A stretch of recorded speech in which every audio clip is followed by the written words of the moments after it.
Que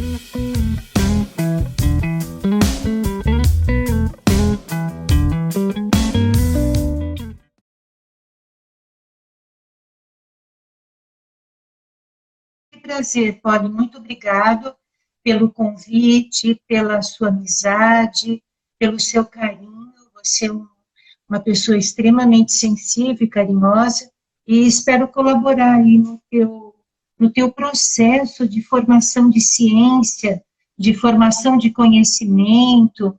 Criar uma metodologia não é para poucos, e você, lindo, e você está criando um novo caminho, né, para as pessoas que se interessam pelos bebês e que querem um bom desenvolvimento neuropsicomotor.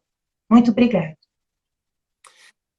Cacilda, a minha ideia sempre é compartilhar experiências. Tu já estivesse aqui, e a ideia realmente é compartilhar a experiência e fortalecer a natação de bebês. E eu tenho certeza que a nossa audiência sabe disso, foi uma das pessoas mais influentes na área aquática desse olhar psicomotor, né? Com aquele livrinho, A Psicomotricidade, a Natação Segundo a Psicomotricidade. Foi um livro muito, muito abrangente, muito impactante, eu acho que, pelo menos para mim, naquela época eu era estudante, e nesse sentido específico, tu não para, porque quantos anos tem aquela publicação e agora aquela tu vem publicação, com a respiração. Polly, esse aí é o 20º. Então, assim, é uma necessidade. Eu acho que o fato de escrever livros, ou de escrever artigos, ou de criar projetos e cursos, é que a gente não se conforma de reter o conhecimento.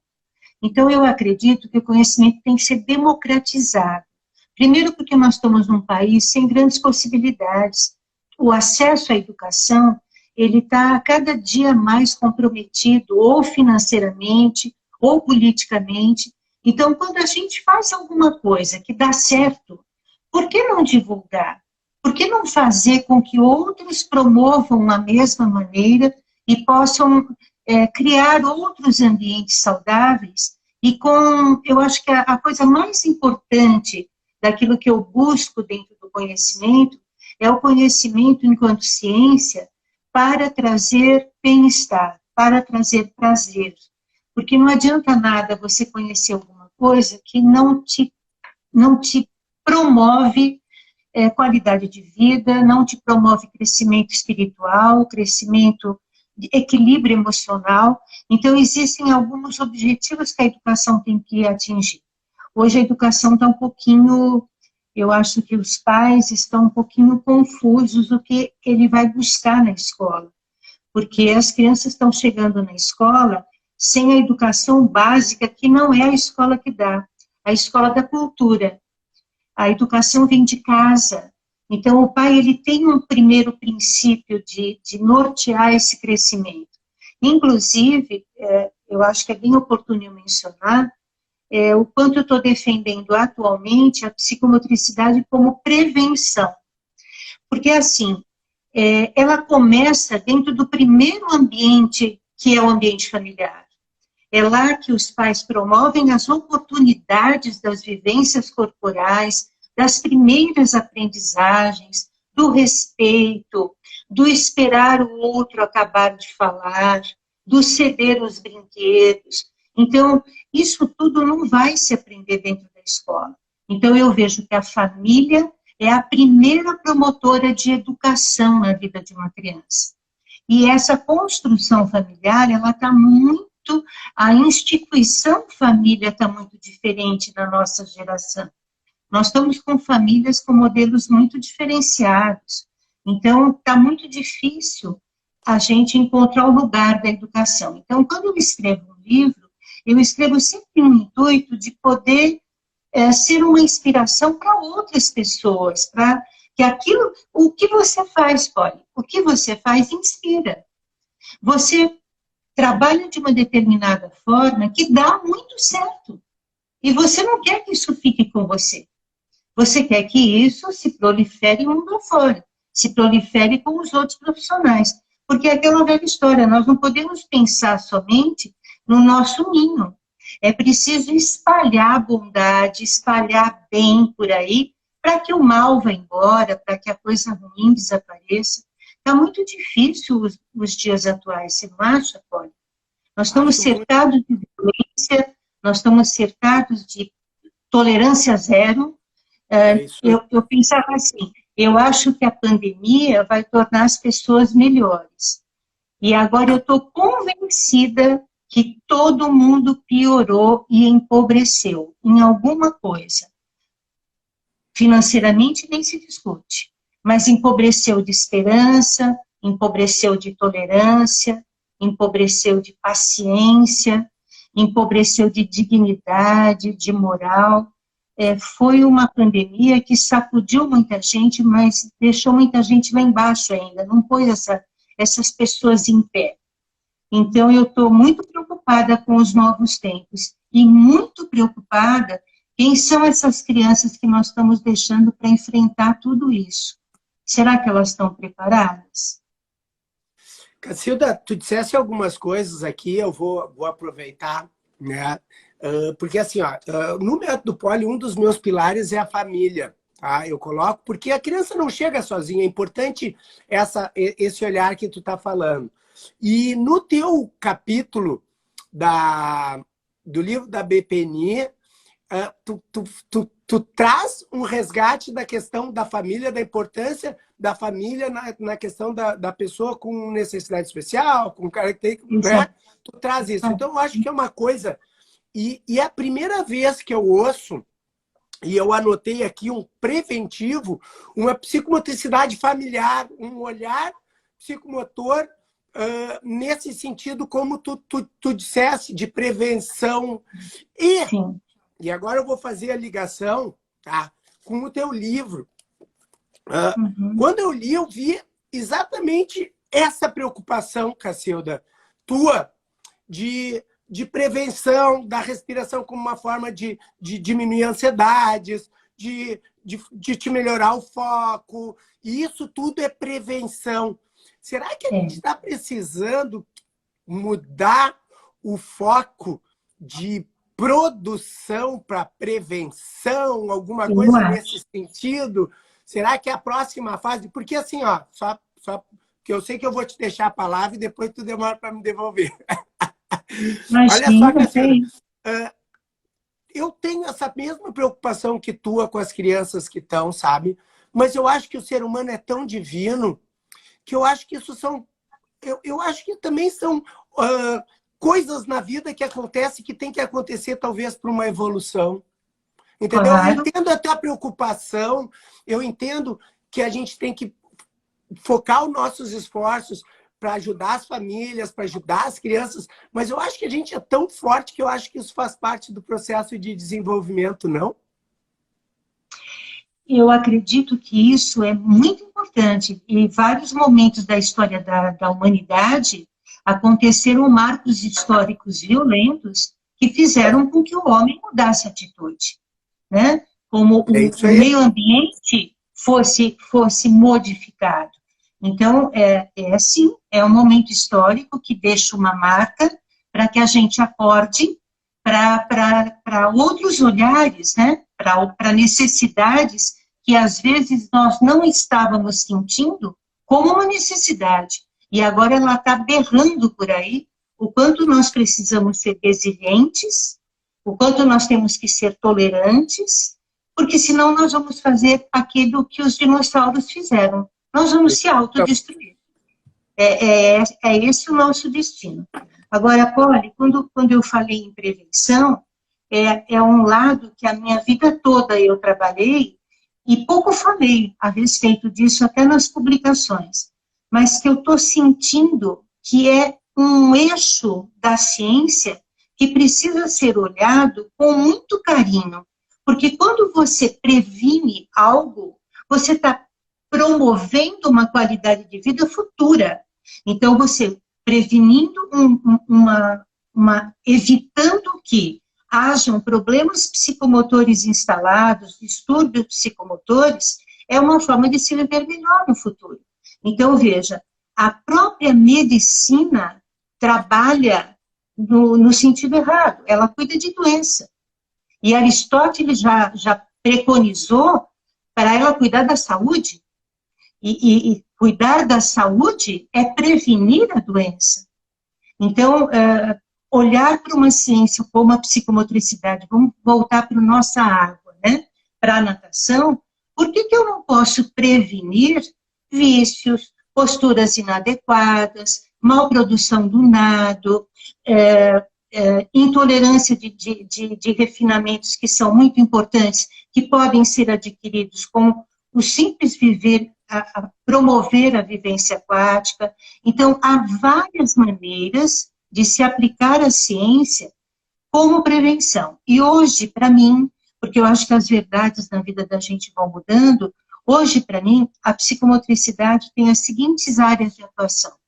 Ela está atuando na prevenção, ela está atuando na pedagogia, na educação, em promover uma melhor aprendizagem, ela está atuando na reeducação, na terapia, na área clínica, e também, Polly, para mim, no mercado de trabalho, no mundo corporativo.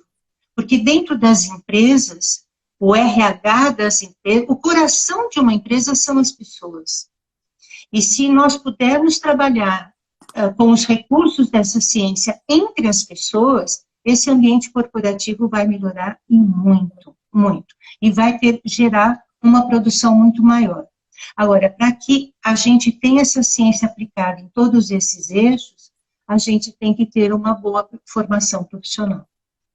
Então, veja, eu acho que aí a gente vai entrar lá no assunto que o meu congresso vai falar e eu não vou te dar esse spoiler. Não, mas tu pode divulgar, com certeza tu pode divulgar, porque aqui é um canal olha, compartilhamento. Não, é um congresso que nós estamos preparando com muito carinho, Polly. Você é o meu convidado especial, tá bom? Ele vai acontecer de 18 de junho, e o tema dele é psicomotricidade é com psicomotricista. Perfeito, perfeito. Tá bom? Mas, agora, como o nosso tema é respiração, eu queria dizer para você por que eu escrevi esse livro. Qual foi a razão maior? Ele foi escrito na pandemia. A pandemia, para mim, me trouxe um desafio que eu jamais pensei viver. Eu nunca pensei isto aqui, ó. Eu sempre fui da presença. Eu sempre fui do contato. Eu sou uma psicomotricista das antigas, dos dinossauros, né? Em que a presença é insubstituível. Então, não tem telinha no mundo que me faça dizer que é melhor. É claro que foi o único recurso que nós tínhamos. E a gente aprendeu a lidar, diminuiu distâncias, promoveu um espalhar de conhecimento para cantos onde isso não chegava. Há todo um benefício nisso. Mas, para mim, não substitui a presença. E, naquele momento, nós estávamos tentando criar algumas situações para continuar trabalhando, porque nós também paramos, como todo mundo parou. E aí, a Cássia e a Regiane, que são as minhas parceiras na associação, comentaram comigo de montar cursos online, o que a gente poderia, em termos psicomotores, de fazer online. E eu fui a primeira dentro da nossa entidade, não, eu não vou fazer, eu não quero, de forma alguma. Aí a Renata começou a insistir muito com a história das lives, que foi também um marco, né, na nossa pandemia, as lives promovidas pela querida Renata. E eu falei, as meninas então falaram, então já que você não quer fazer isso, escreva outro livro. E eu estava com uma inquietação muito grande nos meus cursos, em todo curso meu, eu falando a mesma coisa, e os alunos reforçando que queriam uma referência bibliográfica a respeito. Então, eu resolvi me dedicar a escrever esse livro, e aí acabei escrevendo 2, escrevendo também um junto com alguns alunos sobre propostas psicomotoras. A situação, Polly, é que eu acredito, eu sou não posso falar da filosofia, mas eu sou adepta que dentro da psicomotricidade nós temos alguns fatores psicomotores importantíssimos baseados nas 3 unidades funcionais de Luria, que é tonicidade, equilibração, lateralização, noção de corpo, estruturação espaço-temporal, praxia global e praxia fina. Eu não concebo não incluir respiração como das bases fundamentais da psicomotricidade. Para mim, a respiração é a primeira nessa escala. Pode falar. Tu coloca, eu fiz algumas observações em cima disso, por isso que eu quero pontuar para a gente fazer um bate-volta aqui, tá? Tu coloca Sim. respiração como um enfoque psicomotor. E lá no Sim. livro, no capítulo... Ai, agora... É que tu saiu da minha ordem que eu ia te perguntar. Mas lá para o meio, para o fim, eu vou pesquisar aqui a 147, por aí, tu entra em cada um dos fatores psicomotores e tu usa novamente o termo, na página 143, respiração na relação dos enfoques psicomotores. O Vítor da Fonseca usa fatores psicomotores. Nós estamos falando da mesma coisa ou tem um viés diferente, enfoque e fator? Nossa, que pergunta importante. Eu queria que todo mundo rezasse uma cartilha, todo mundo, todo dia, que em toda bibliografia publicada na área da psicomotricidade, uma mesma coisa tem vários nomes. Então, nós estamos falando da mesma coisa. Bases psicomotoras, categorias psicomotoras, fundamentos psicomotores, enfoques psicomotores. Então, cada autor, dentro da psicomotricidade, resolveu se apropriar de um português tão rico quanto é o português do Brasil, em nomear essas etapas do nosso desenvolvimento. Para mim, é enfoque, e eu justifico pelo seguinte: na medida em que eu estou trabalhando um determinado processo dentro desse desenvolvimento, eu preciso me dedicar àquela determinada área. Então, quando eu vou trabalhar a tonicidade nos meus exercícios, eu nunca deixo de trabalhar todo o resto, porque todos eles estão juntos, eles se completam, eles unidos formam a pirâmide psicomotora. Então, para mim, eu trato como enfoque... Ele fala de constelação, né? Exato. Eles não se isolam. É impossível segregá-los.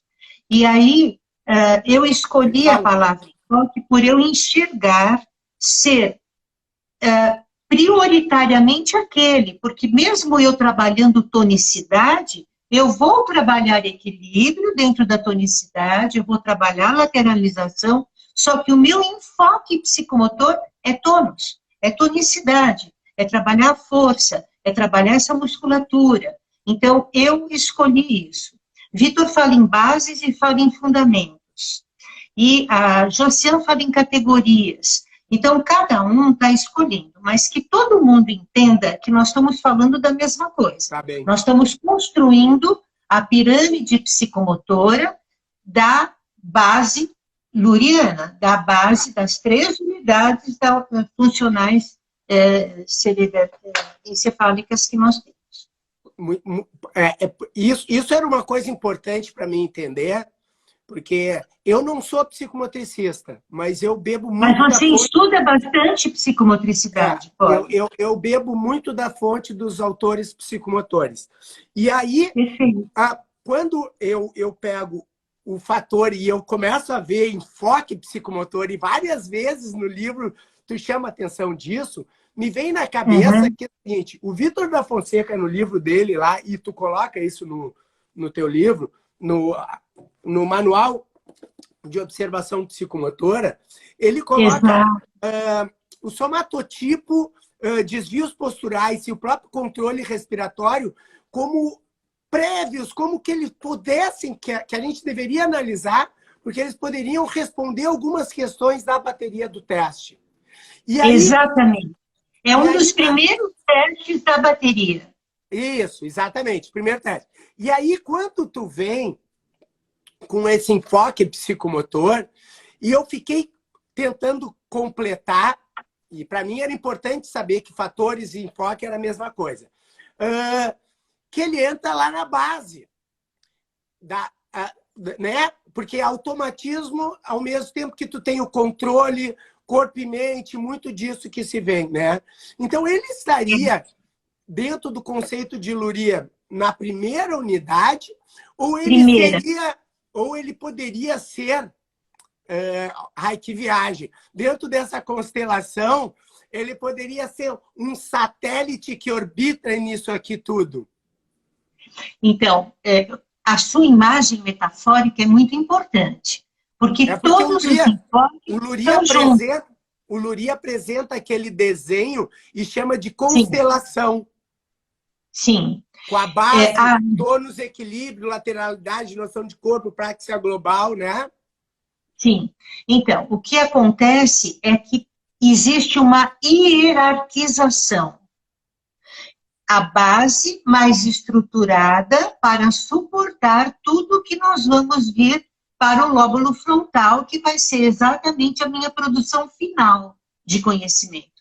Então, quando o Piaget falava que o conhecimento entra, ele se acomoda e ele transforma, é assim que acontece a aprendizagem, a mesma coisa acontece no nosso desenvolvimento neuropsicomotor. Eu preciso criar uma base tônica de suporte para todo o resto, para o equilíbrio, para a lateralização, para a noção de corpo, para depois esse corpo correr no espaço, conhecer tempo, utilizar de uma praxia global coordenada para refinar, para me especializar.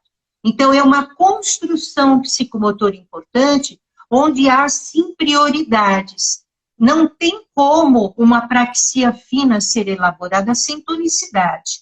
Não tem como uma estruturação espacial se organizar se não houver equilíbrio. Então, eles são interdependentes. Agora, a respiração, ela é mais básica ainda do que a própria tonicidade. Para mim, a respiração, ela é o início de qualquer processo. E ela se aloja exatamente no tronco encefálico, na primeira unidade funcional de Lúrio, e ela é automática. Daí a minha luta de tentar colocar ela num processo consciente. A partir do momento que você leva a respiração para um nível consciente, você melhora todo o resto dos fatores psicomotores. Olha aí, ó. Esse livro aqui, eu trouxe o Aichi, que é a técnica de relaxamento aquático, do Jun Kono, e ele diz assim, olha só, que eu separei, que tem, mesmo sendo referências diferentes, nós dissemos a mesma coisa. A única função de ambas as porções do sistema nervoso autônomo que pode conscientemente controlar é a respiração. Esta se constitui o ponto de partida para o controle das funções de todo o sistema nervoso autônomo. Disse que a respiração é a ponte entre o corpo e a mente. Eu escrevi isso em 2001, buscando a referência do Jun Kono, e eu acho que o teu livro inteiro fala entre esse equilíbrio. E desse saber oriental, porque o Oriente preserva esse valor da respiração. Nas práticas corporais, na yoga, na meditação, eles são professores disso para nós ocidentais. Aí eu te pergunto assim, tá, Cacilda? Tu colocas aqui no livro, eu tinha um roteiro, mas eu já saí todo do meu roteiro aqui. Isso fica melhor ainda, né, Cacilda? Que a gente fica... Não tem problema. É melhor ainda. Tu fala em alguns momentos da respiração nasal e bucal. Exato. Tu fala até mesmo da respiração da narina direita e esquerda, de diferenças de respiração, tá? Exato. E aí, Exato. então eu queria que tu introduzisse essa questão dos tipos de respiração, digamos assim, nasal e bucal, como é que isso funciona, e leve para água. porque o que acontece? Aqui eu tô com uma minha respiração livre. Estou empolgado em estar entrevistando a Cacilda, isso modifica o meu tônus, me modifica a minha frequência cardíaca, me modifica tudo, e a respiração também.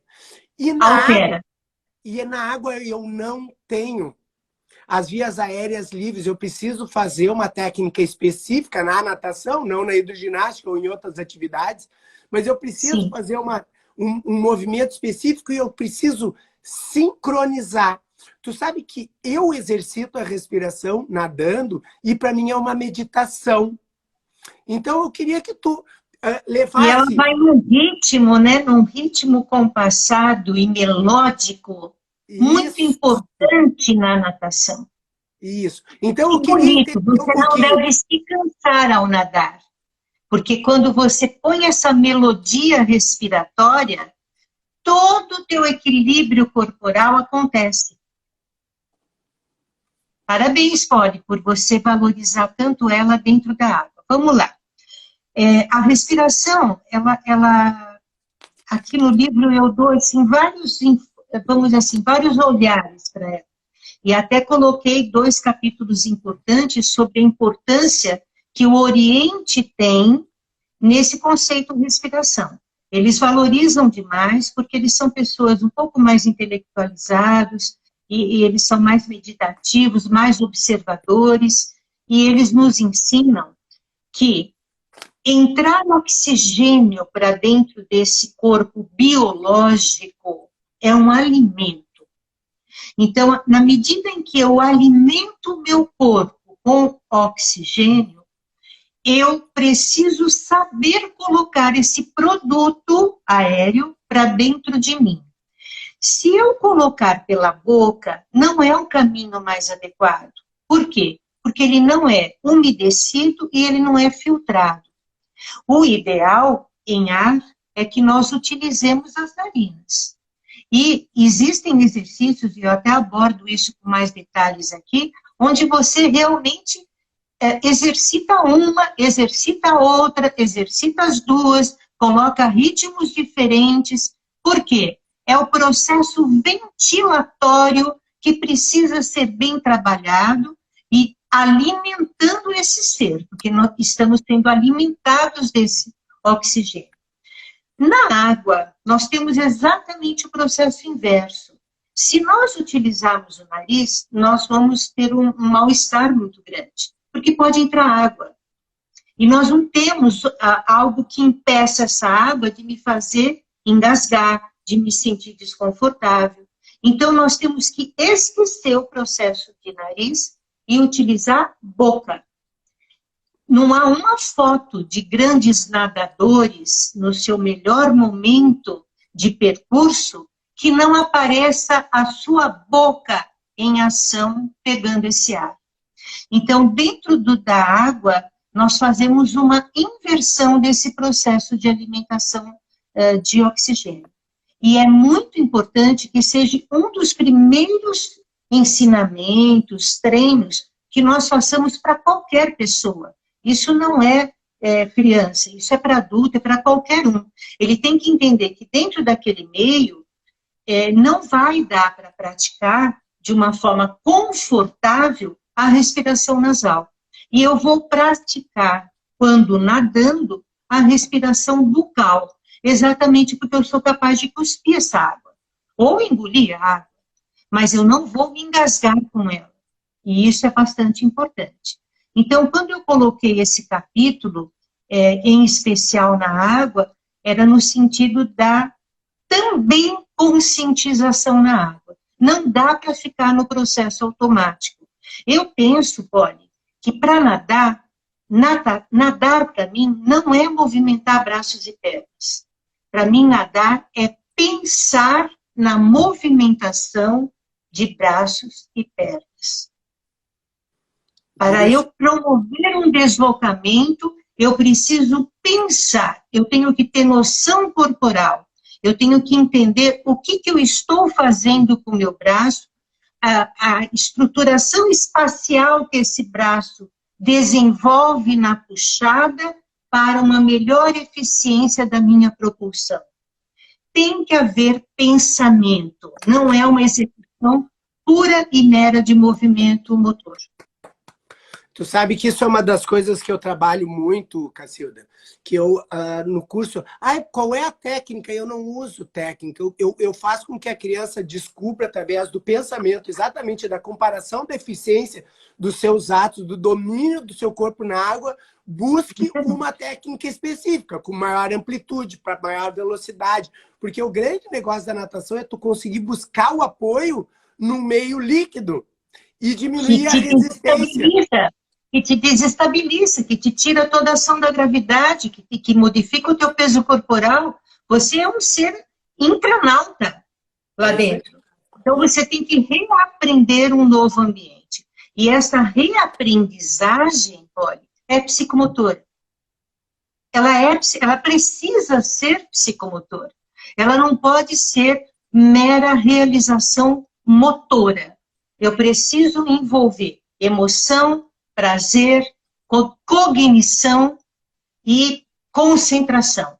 Eu preciso disso para me sentir adequado, para eu produzir a minha movimentação, para eu trazer resultado e para eu dominar esse meio que eu não domino, eu não sou peixe. Eu só vou dominá-lo e vou ter segurança aquática na medida em que eu tiver consciência corporal, consciência respiratória e cognição. Eu preciso pensar no meu movimento, entender o que eu vou fazer, e isso só com o professor na água. Eu também não aceito o professor fora pedindo para fazer tal coisa. Não, é lá, é tocando, é pondo a mão, é segurando, é dando apoio, é acolhendo, ali. Venceu, aprendeu, libertou. Mas até isto, eu preciso do outro. Eu sempre tenho uma frase, Polly, que eu gosto muito, e que a gente aprende isso com vários autores da psicomotricidade. Nós só existimos por causa do outro. Eu só me significo como gente porque tem um outro na minha vida. Nós somos seres gregários. Nós não nascemos para viver só. Somos a única espécie animal que, se abandonada, morre. Um bebê, se não cuidado, morre. O bezerrinho, não. Então, nós precisamos do outro. O bebê precisa da mamãe para significar o mundo para ela. É a mamãe, ou a cuidadora, ou a vovó, aquele que cria, aquele que cuida, aquele que aconchega, que alimenta, é que vai mostrar e vai apresentar o mundo para o bebê. Então, a minha relação, por isso que a virtualidade, para mim, é uma coisa que eu me afasto muito. Eu considero muito as relações pessoais, o olho no olho, a temperatura, o toque, isso é muito importante. E a gente está fugindo um pouco disso atualmente, né? A vida como ela é, né, Cacilda? Senão nós não estaríamos aqui também, né? Sim, sem dúvida. Cacilda, sem dúvida. Tem duas coisas que eu queria falar aqui, tá? A primeira, lá no início, toda a tua leitura, ou melhor, toda a tua escrita, ela remete para uma questão da importância da respiração consciente, né, de tu fazer exercícios para acalmar o teu dia a dia e coisa. Isso estaria muito ligado com o controle do pH do sangue, né? A hiperventilação ocorre em exercício com o objetivo de regular esse pH do sangue por causa do ácido lático produzido durante o exercício. A gente chama de efeito tampão e, inclusive, tu consegue identificar o ponto de aumento da ventilação e trata aquilo como limiar ventilatório, né? Na fisiologia se identifica esse ponto para performance. Mas quando tu fazes, aí eu quero trazer para a prática, tá? e tu faz esse exercício, tu propõe esse exercício no teu livro. E aí, quando tu vai fazer uma respiração consciente, quando tu vai fazer uma respiração mais ampla, lenta e ampla, que é o que tu propõe ali em alguns momentos, lenta e ampla, Sim. a pessoa iniciante, ele vai, de uma certa forma, se intoxicar ao contrário, ele vai ter o bicarbonato, uma acidose, em vez de acidose, vai ter uma... o sangue vai ficar alcalino, tu vai mudar exatamente porque tu tá fazendo a hiperventilação sem fazer o exercício. Então, a primeira questão, quando tu vai focar num exercício respiratório, tá? Tu tem algum sinal, alguma coisa que tu tenha que perceber no teu corpo ou deixar conduzir sem conduzir tanto para não forçar um ritmo que talvez não seja o teu? Entendeu onde eu quero chegar? Porque se tu começar a respirar muito rápido agora, sem o exercício, tu vai ficar meio tonto. E isso acontece com as pessoas iniciantes na prática, né? Certeza. Qual é o sinal que tu daria para eles? Existem alguns treinamentos, né, Polly? O treinamento autógeno é um, o treinamento, normalmente nós temos algumas espécies de relaxamento psicomotores que promovem, vamos dizer assim, mais tranquilidade ventilatória nesse sentido. Nesse exercício, você já teve algum momento em que você precisou ir a extremos? Que você vai num extremo inferior a um extremo superior? O nosso corpo precisa ser sacudido para acordar. Vamos fazer uma metáfora aqui. Há pessoas que não caem na real e que precisa ser sacudida com um grande susto, uma grande emoção, uma grande dor para cair na real. O processo ventilatório é igualzinho. Quando você exacerba, é exatamente para você levar para o nível consciente. Porque é tão automatizado eu respirar que eu nem sei que eu respiro. Eu nem tomo consciência que isso acontece. Eu só tomo consciência disso acontecer quando me falta o ar. Quando o meu corpo entra neste choque. Então, estes exercícios... Exato. Às vezes não dá mais tempo. Está angustiado.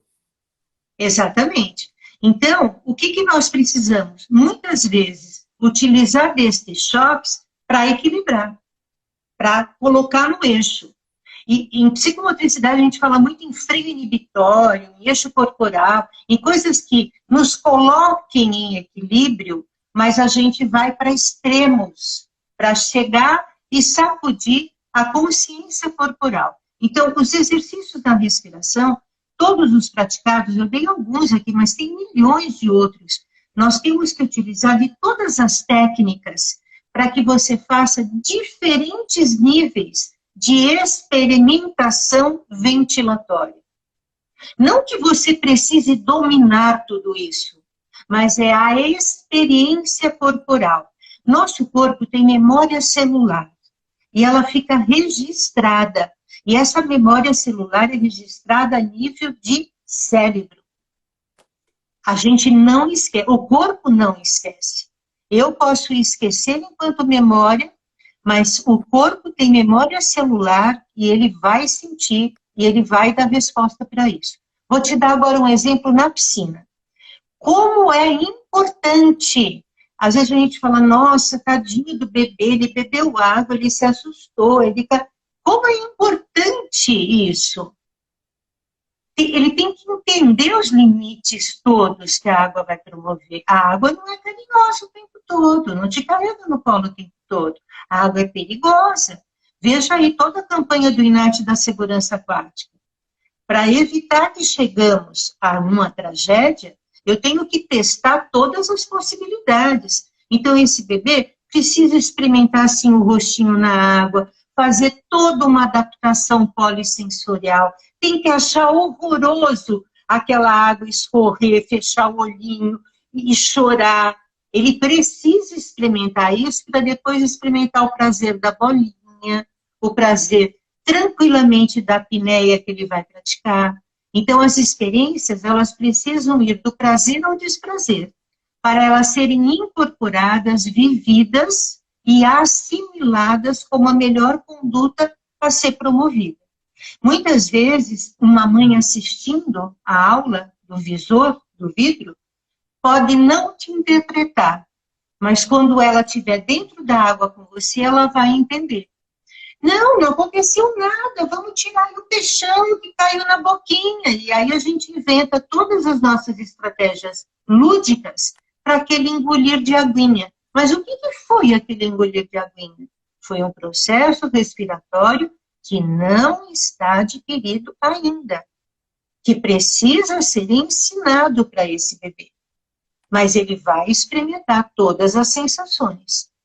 Não há romantismo no processo respiratório. Vai se engolir água, vai se ter desprazer, até poder se entender que a gente reaprende a respirar na água.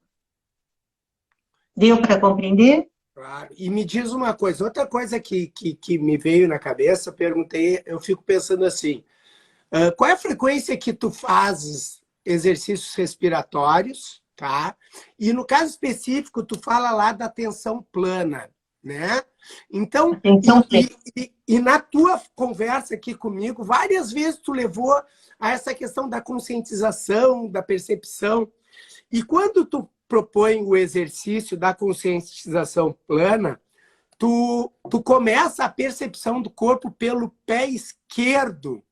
E aí eu fui atrás, porque quando eu escrevi esse livro aqui, eu tive algumas referências como o Matsunaga, o Zen Shuatsu, em que ele fala muito das questões dos meridianos e coisa. O Junkono e o na água, o Haroldo, né? Você tem um pezinho no Oriente, né, Polly? Você tem um pezinho, um pezinho no Oriente, é o esquerdo. Tu sabe que eu sou muito elétrico, né? E quando eu conheci o Aichi com o Junkono, aquilo me completou muito. E eu fui para o Japão exatamente porque aquilo me tocou profundamente. Profundamente o Aichi. E eu entendo o que tu está dizendo, porque de uma certa forma o Aichi para mim foi um pouco do que tu aplica aqui de consciência plana, de atenção plana, da importância da respiração em momentos da vida. Então, a minha questão é o seguinte, o pé esquerdo, para começar a conscientização, é porque é o final dos meridianos ou tem alguma razão extra? Não, pelo menos os orientais não nos explicam com detalhes por que ser o esquerdo. Mas o pé é uma passagem de meridiano muito forte, e não sei se você também conhece a área da reflexologia, nós temos o pé, no pé tudo. No pé, nós temos tudo. Na sola do pé, nós temos todos os pontos do nosso corpo todo. Então, veja, é inevitável que a gente tenha ele como início do trabalho, porque, vamos dizer assim, ele é a base da nossa pirâmide. O Vitor fala assim, que ser bípede é a nossa grande conquista na evolução humana. Porque nenhum animal é bípede. Pleno, como nós. Nós usamos da plenitude da bipedia na locomoção. Então, a nossa evolução está concluída enquanto humanos quando nós atingimos a bipedia. Aí nós vamos caminhar pelo mundo. Então, o pé é muito significativo no sentido dessa coisa telúrica, né? Desse contato, de me pôr como a base de todo o trabalho que eu vou fazer com este corpo. Já a psicomotricidade, ela tem uma lei, um mandamento, que o Vitor chama de axioma, que é uma lei céfalo-caudal, de desenvolvimento, e caudal cefálica de funcionamento. Então, as coisas não são opostas, mas a gente tem que entender para o que é que eu estou utilizando daquele recurso. Para o recurso respiratório, na atenção plena, é realmente dessa maneira que é recomendado. Tá? Sim. Tá. Por ele ser a base do nosso corpo. Ele é uma base de estruturação equilibratória e onde estão sediados todos os pontos mais importantes, principalmente da acupuntura, da reflexologia. Sim. E aí, então, a gente começaria o exercício respiratório com a percepção do corpo lá na perna, no pé, e viria para o todo. Vai subindo, subindo, subindo, passando. Normalmente vai caminhando no sentido do coração, até chegar ao pulmão e, consequentemente, oxigenar todo o meu cérebro. A ventilação, ela é fundamentalmente para vamos dizer assim, uma alimentação cerebral e uma alimentação celular, uma alimentação muscular. Ele alimenta. Quando a gente pensa assim, né? Eu sou muito fisiológico, digamos assim, tá? Apesar de eu ter ido para o lado zen aqui da figura, né? Eu penso na captação de oxigênio, no transporte, na utilização, né? A capacidade aeróbica é a utilização e precisa desses 3 sistemas. Eu preciso captar, transportar. E como é que fica essa questão do transporte, uma vez que eu só pense na respiração e não pense também... não, eu penso no transporte também, claro. Porque eu acho que a respiração ela vai favorecer a circulação pelo aumento e diminuição da pressão. Exato. Mas me entra muito a questão da respiração e do exercício para favorecer as questões circulatórias do sangue, especificamente. Perfeito. O que você está falando é uma afirmação. Está perfeito. Sim. A tua colocação. O processo ventilatório e o oxigênio no nosso organismo, ele não só faz tudo o que você mencionou, como ele oxida. Ele nos oxida.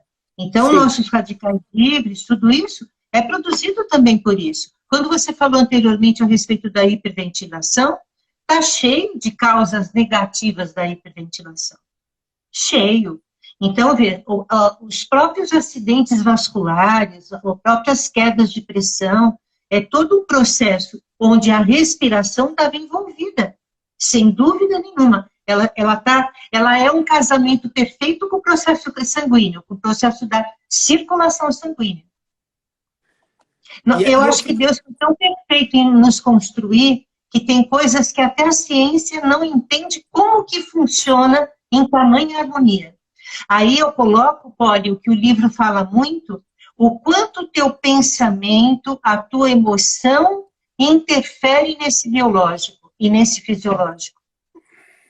E a importância como da respiração adoece. Da emoção. Exato. O pensamento nos adoece, o pensamento nos cura. E tu nos falas assim, ó, massagem de órgãos internos. Tu fala em circulação cerebral. Tu fala em nervos estimulados e produções de novos neurônios. Tu fala de emoção e tu fala de respirar fundo. Daria para fazer uma síntese? Isso tudo não é poesia. Isso tudo não é poesia. Isso é realidade. Que nós não visualizamos, mas nós vivemos isso. Para o pessoal que está nos ouvindo, isso aqui, ó, na página 103, massagem dos órgãos internos, página 105, circulação cerebral, página 107, nervos estimulados produzem neurônios, página 111, diferença entre a respiração nasal e bucal, 12, emoção e 13... Você dissecou o livro, você dissecou o livro. Mas o que eu queria... Estou super feliz, super feliz. Nós temos 5 minutos, Cacilda, e eu queria, eu queria trazer isso, todos esses benefícios. Tem como sintetizar isso? Ou só lendo o livro mesmo? Não, eu acho assim, é claro, o livro, ele conta, na verdade, eu procurei que o livro fosse muito agradável, né? Que ele não fosse um livro de anatomia, que ele fosse agradável e que a pessoa conseguisse entender. Não sei se você se ateve aos meninos lá da Tailândia, que ficaram presos a respiração tirou eles de lá, né? Porque existiu aquele chefe daquela torcida, daquele time de futebol, que praticou meditação e que manteve a respiração deles em sintonia, eles aquecidos, pertinho, acabou promovendo o salvamento de todos. Eu resumiria no seguinte, o Poli, a respiração, ela precisa ser conhecida. Na medida em que você toma conhecimento da respiração, você começa a perceber que é possível parar e que é possível acelerar. Que eu estou no controle da minha vida. Não é as circunstâncias que me controlam. Eu tenho o poder de dirigir essa aeronave. E quando eu tomo consciência do que eu tenho de potencial, do que eu tenho da consciência do meu corpo e da aceitação de como eu estou constituído, porque hoje nós estamos muito no culto do corpo perfeito. E isso é o maior mal do século. Nós temos primeiro que se aceitar com todas as imperfeições que nós temos e melhorar naquilo que a gente puder melhorar, que puder modificar, que puder aprender. E a respiração precisa sair do automático para trazer paz, para trazer tranquilidade, para trazer conhecimento, para trazer autocontrole. Nós estamos vivendo muito por pulso. Nós estamos na era dos TDAHs da vida. Nós estamos na era do autismo. Nós estamos na era de um pensamento acelerado sem tamanho no universo. O Augusto Cury coloca que nós estamos com a síndrome do pensamento acelerado. Isso. Então, nós precisamos parar, respirar. Você já viu alguém que está muito nervoso e você fala, para, respira? Isso não é um ditado nem um mito. Isso é uma verdade. A maioria dos meus alunos, quando estão a 1000, faz um exercício respiratório e tu consegue acalmar eles. Volta calma, com certeza. Então, nós perdemos o controle das nossas vidas. E eu acho que a respiração, que ela não seja um caminho, mas ela é um instrumento para lhe ajudar a encontrar esse caminho. Tá? Então, é isso que eu quis trazer com o livro, que nós precisamos assumir o controle da nossa vida. E através da conscientização da respiração, é uma das ferramentas que nós podemos utilizar. Cacilda, o que eu vou te dizer? Muito. Galera, eu quero parabéns e coraçõezinhos. Eu quero elogios. Eu não estou vendo ninguém aqui. Eu quero deixar o meu carinho para todos que aqui estiverem. Olha aqui, eu vou dizer quem é que está aqui, Cacilda. Cris Daraen, Nívia, Ana Lúcia, Funcional Kids, a Elaine, Tia Su, Renata Rodrigues. Todo mundo Cássio, muito suspeito. Aninha, todo mundo muito suspeito. Denise Araújo, Márcia, Elô, Sami Joelma, Rosana Calado, o Wagner. O Wagner é um colaborador, ele escreveu um capítulo para nós a respeito da respiração, segundo a antroposofia. Esse é um ser de luz, né, Poli? O Wagner é um ser de luz. E é um menino que eu vejo nele um futuro tão brilhante junto da natação. Era tudo o que nós precisávamos, né? A medicina se aproximar dessa água e trazer toda essa alegria, essa espiritualidade que o Wagner tem. Minha gratidão, Wagner, pela colaboração. Eu tive também a colaboração da Roseli, que é uma docente do nosso corpo docente dos cursos de pós-graduação. A ela eu também agradeço. E tive o privilégio de ter o prefácio da Renata Rodrigues, que é uma querida. Eu quis fazer uma surpresinha aí até para o grupo, e ela foi brilhantemente prefaciar meu livro para me validar. Muito obrigada, Renata. Obrigada por você existir entre nós. E, pessoal, vamos pensar hoje na hora de deitar direitinho, de você escutar um pouquinho o teu coração, sentir a tua respiração, acalmar um pouco as suas células. O mundo está precisando de equilíbrio nosso, senão nós não vamos ter força para enfrentar tudo. E eu acho que se a cada noite a gente puder dar 1 minuto de atenção para essa conscientização do processo respiratório, os nossos pesadelos não vão vir tão pesadelos, vão vir como sonhos mais agradáveis. Com Tá certeza. bom, Paulo? E muito obrigada, meu querido. Você é um amigo muito querido. Me desculpa a demora de fazer essa live com você, mas era exatamente pelo lançamento do livro. E eu espero que ele seja uma leitura agradável. Inclusive, no final, eu fiz questão de deixar alguns textos aqui, na intenção que quando você acaba de ler, você respira fundo e fala, poxa, que legal, uma boa mensagem para eu guardar. Então, era essa a intenção, promover o processo respiratório consciente para cada um. Cacilda, muito obrigado. Não tem que agradecer nada, eu vou estar sempre tranquilo hoje. Foi uma troca muito grande. Amei saber que você tem um pé no Oriente.